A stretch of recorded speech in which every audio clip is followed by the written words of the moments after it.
இன்னைக்கு என்ன ஆச்சு மார்க்கெட்டுக்கு? காலையில ஓப்பன் ஆகும்போது கேப் டவுன்ல ஓப்பன் ஆச்சு.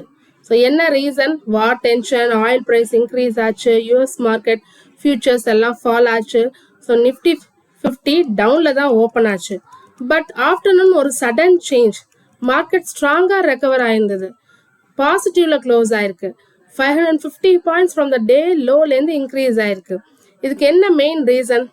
ஃபர்ஸ்டா ஆர்பிஐ ருப்பிக்கு ஸ்ட்ராங்கா இருக்க ஹெல்ப் பண்ணியிருக்காங்க.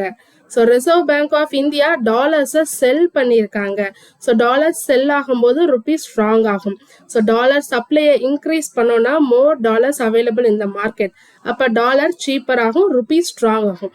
இது ஒரு ரீசன். ஸோ ருப்பி ஸ்ட்ராங் ஆனது மட்டும் காரணம் இல்லை. ருப்பி ஆஃப்டர்நூன் நம்ம லைவ்ல வீடியோ போடும்போது 93.4 சம்திங்ல இருந்தது. இப்போ ஈவினிங் நான் இப்போ எடுக்கும்போது 93.07 போயிட்டு இருக்கு. அடுத்ததா இன்வெஸ்டர்ஸ் எல்லாமே ஷேர்ஸை பை பண்ணியிருக்காங்க, மார்க்கெட் ரெக்கவர் ஆக ஸ்டாக் ஆயிருக்குன்னு சொல்லிட்டு. ஐடி ஸ்டாக்ஸ் அதுக்கு மெயினாக ஹெல்ப் பண்ணியிருக்கு. ஒரு ஷார்ட் கவரிங் வந்திருக்கு, லோ ப்ரைஸஸில் உள்ள ஸ்டாக்ஸ் எல்லாமே பை பண்ணியிருக்காங்க.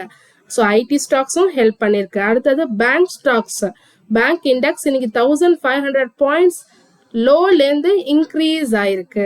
HDFC பேங்க், ICICI பேங்க் எல்லாமே இன்னைக்கு இன்க்ரீஸ் ஆயிருக்கு. ஸோ ஐடி ஸ்டாக்ஸ் ஹெல்ப் பண்ணியிருக்கு, பேங்க் ஸ்டாக்ஸ் சப்போர்ட் பண்ணியிருக்கு, ருப்பி ஸ்ட்ராங் ஆயிருக்கு, டாலர் வீக் ஆயிருக்கு. இன்னைக்கு சென்சஸோட வீக்லி எக்ஸ்பைரி.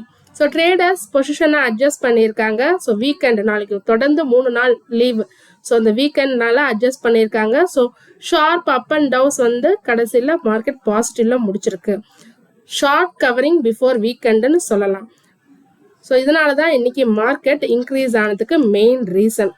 தொடர்ந்து இதுமாரி யூஸ்ஃபுல்லான மார்க்கெட் அப்டேட்ஸ் வேணும்னா மறக்காம நம்ம சேனலை சப்ஸ்கிரைப் பண்ணுங்க. தேங்க்யூ.